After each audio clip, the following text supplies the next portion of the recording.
Hello hi नमस्ते छ्याजिलो सबैजनालाई साँझको टाइममा साँझ भन्दा पनि 8 पो बज्न आँटिसकेछ होइन।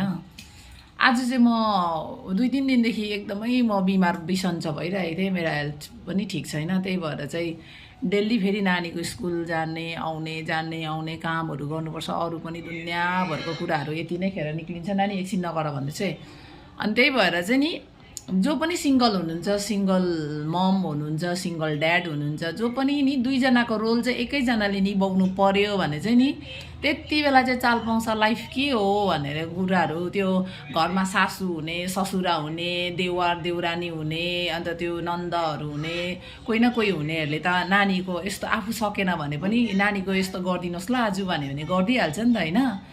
अन्त त्यो एक्लै हुने मान्छेलाई चाहिँ थाहा हुन्छ कि दुईजनाको रोल निभाउँदाखेरि चाहिँ मान्छेलाई कति चाहिँ गाह्रो हुन्छ भनेर। बिमार भए भन्नु पनि पाउँदिनँ, आज सकिनँ मैले भन्नु पनि पाउँदैन। त्यही भएर मुखले प्यातर प्यातर प्यातर प्यातर गरेर अर्कालाई लेक्चर दिनु, दिनभरि हातमा फोन बोकेर होइन अर्कालाई लेक्चर दिनु चाहिँ एकदमै सजिलो हुन्छ हो। जसले पनि भोग्नु भएको छ उसलाई मात्रै थाहा हुन्छ, जसले भोगेको छैनन् उनीहरूलाई चाहिँ केही पनि थाहा हुँदैन हो। अन्त फोन बोक्यो त्यहाँदेखि अर्कालाई एडभाइस दिनु होइन, यस्तो गरेको भए हुन्थ्यो नि, उस्तो गरेको भए हुन्थ्यो नि भन्नु चाहिँ मजा आउँछ। अर्कालाई भन्नु चाहिँ आफूलाई पर्दाखेरि मात्रै थाहा हुन्छ।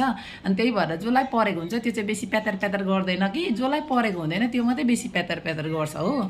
त्यही भएर एउटा कुरा बुझिराख्नुहोस्, एक्लै हुनु जस्तो साह्रो चाहिँ केही होइन। बिमार भयो भन्नु पनि पाउँदैन, म भ्याउँदिनँ भन्नु पनि पाउँदैन, म सक्दिनँ भन्नु पनि पाउँदैन।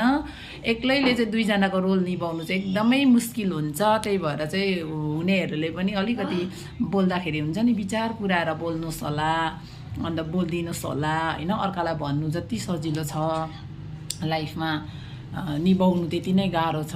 अन्त त्यस्तै त्यही भएर लाइफ चलाउनै पर्छ, चल्दैछ चलाउनै पर्छ। मान्छेले देख्दा खुसी भएर हो एकदम खुसी भएको देखाउनुपर्छ, तर रुको पनि के दुःख पाएकोहरू चाहिँ एकदम देखाउनु हुँदैन कि, एकदम खुसी भएको देखाउनुपर्छ क्याउ।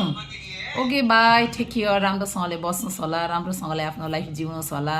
जो जो जो जो जहाँ जहाँ हुनुहुन्छ आफ्नो आफ्नो स्ट्रगल आफूलाई थाहा हुन्छ। मनभित्रको कुरा बुझिदिने त कोही हुँदैन, बाहिर हाँसेको नाचेको गएको त सबैलाई थाहा हुन्छ होइन। त्यही भएर ओके, टेक केयर गाइज।